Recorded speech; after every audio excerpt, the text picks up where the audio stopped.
خصوصاً وہ لوگ جن کو اللہ نے مال دیا ہے، طاقت ہے، صحت ہے، اس کے باوجود وہ حج نہیں کرنے جا رہے، تو اللہ کے محبوب علیہ السلام نے ارشاد فرمایا جس کے پاس مال ہے، پھر زیادہ راہ بھی ہے، پھر صحت بھی ہے، اس کے باوجود اس نے حج نہیں کیا، میرے حضور فرماتے ہیں وہ یہودی ہو کر مرے یا عیسائی ہو کر مرے، ہمیں اس سے کوئی غرض ہی نہیں۔ اللہ کے نبی علیہ السلام نے اس سے ناراضگی کا اظہار کیا۔ پھر اسی طرح آخر میں ایک بات عرض کر دیتا ہوں، ایسا شخص جس کا کاروبار حرام ہے اور حرام کا پیسہ کماتا ہے، تو حرام کے کاروبار سے حج کرنا جائز نہیں ہے، بلکہ علماء نے لکھا ہے ریاکاری کے لیے، دکھلاوے کے لیے کہ لوگ مجھے حاجی کہیں، اور پھر مال حرام سے حج کرنا یہ نہ کہ جائز نہیں بلکہ گناہ ہے، بلکہ قیامت کا دن ہوگا اللہ تعالیٰ 3 لوگوں کو کھڑا کرے گا۔ حضرت ابو ہریرہ رضی اللہ تعالی عنہ اس حدیث کو بیان کرتے ہوئے 3 بار بے ہوش ہو گئے، اور چوتھی بار آپ نے فرمایا کہ آقا کریم صلی اللہ علیہ وسلم نے ارشاد فرمایا ہے کل قیامت کے دن اللہ 3 لوگوں کو کھڑا کرے گا، ایک وہ شہید جو راہ خدا میں جان دے گیا، ایک وہ قاری قرآن جو قرآن پڑھتا تھا، اور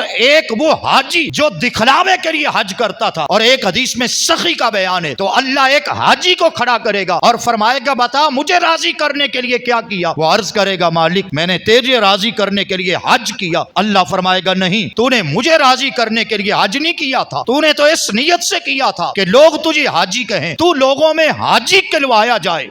تو نے ویسا کر لیا، حکم ہوگا فرشتوں کو اس نے لوگوں میں اپنے آپ کو حاجی کہلوانے کے لیے حج کیا تھا، حکم ہوگا اس کو پاؤں سے پکڑو اور منہ کے بل گھسیٹتے ہوئے دوزخ میں پھینک دیا جائے۔ بلکہ ایک حدیث میں یہاں تک فرمایا گیا کل قیامت والے دن اللہ اس حاجی سے فرمائے گا جا جن لوگوں کے لیے تو نے حج کیا تھا انہی سے جا کر اپنا اجر مانگ، کیونکہ تو نے ہمیں راضی کرنے کے لیے تو حج ہی نہیں کیا۔ تو حج کے فضائل کے عنوان پر میں نے آپ کے سامنے آج کے اس مضمون میں کچھ احادیث کو رکھا جس میں حج کرنے والے کی فضیلت ہے اور حج نہ کرنے والے کے لیے سخت وعید ہے۔ اللہ نے مال دیا ہو، صحت دی ہو، طاقت ہو، تو مالدار آدمی کو چاہیے کہ وہ زندگی میں ایک بار فریضہ حج ضرور ادا کرے۔ میں نے شروع میں عرض کیا ہے حج کا سرے سے انکار کرنا یہ کفر ہے، اور مال اور صحت کے ہونے کے باوجود جان بوجھ کر حج میں تاخیر کر دینا یعنی حج نہ کرنا، تو ایسا شخص فاسق ہے یعنی گناہگار ہے، وہ مسلسل گناہگار ہو رہا ہے۔ اس لیے مالدار آدمی کو چاہیے اللہ نے مال دیا ہے تو پھر وہ زندگی کے اندر فریضہ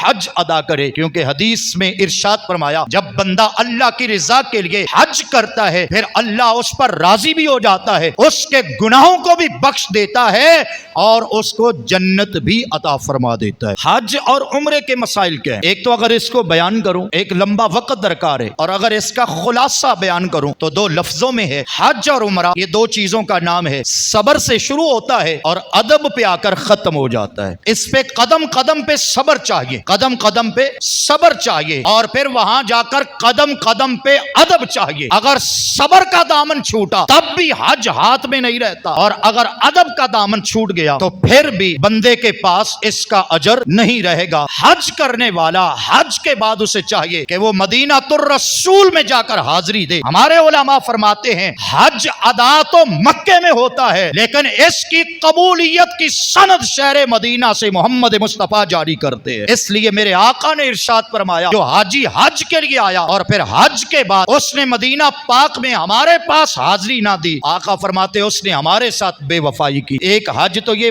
امیر لوگوں کا ہے جو میں نے بیان کر دیا، لیکن میرے محبوب رحمت للعالمین ہے، حضور رؤوف الرحیم ہے، میرے آقا کو امت سے بڑا پیار ہے۔ جب مالدار لوگوں کے حج کا تذکرہ ہوا تو ممکن ہے کہ غریبوں کے دل بھی تو تڑپے ہوں گے، غریبوں کے دل بھی تو مچلے ہوں گے۔ آقا نے محروم نہیں رکھا، فرمایا تم اپنے گھر میں جا کر محبت کے لہجے میں مسکراتے ہوئے اپنے ماں باپ کی زیارت کر لینا، اللہ کریم ہے، ماں باپ کی زیارت پہ تمہیں حج عطا فرما دے گا۔ اس لیے صحابہ نے عرض کی حضور اگر ماں باپ کی زیارت دن میں 2 بار کریں، ارشاد ہوا اللہ 2 حج دے گا۔ حضور اگر کوئی 10 بار زیارت کرے تو آقا فرماتے ہیں تم ماں باپ کی زیارت کرتے کرتے تھک جاؤ گے، اللہ کے خزانوں میں اجر کی کوئی کمی نہیں ہے، تم جتنی بار ماں باپ کا دیدار کرو گے اللہ گھر بیٹھے ہی تمہیں مقبول حج کا ثواب عطا فرماتا چلا۔ اس لیے مالدار کو چاہیے کہ وہ حج ادا کرے، اور غریبوں اور امیروں سبھی کو چاہیے کہ وہ ماں باپ کی فرما برداری کو اپنے اوپر لازم کرے اور محبت کی عالم میں ماں باپ کی زیارت کیا کرے،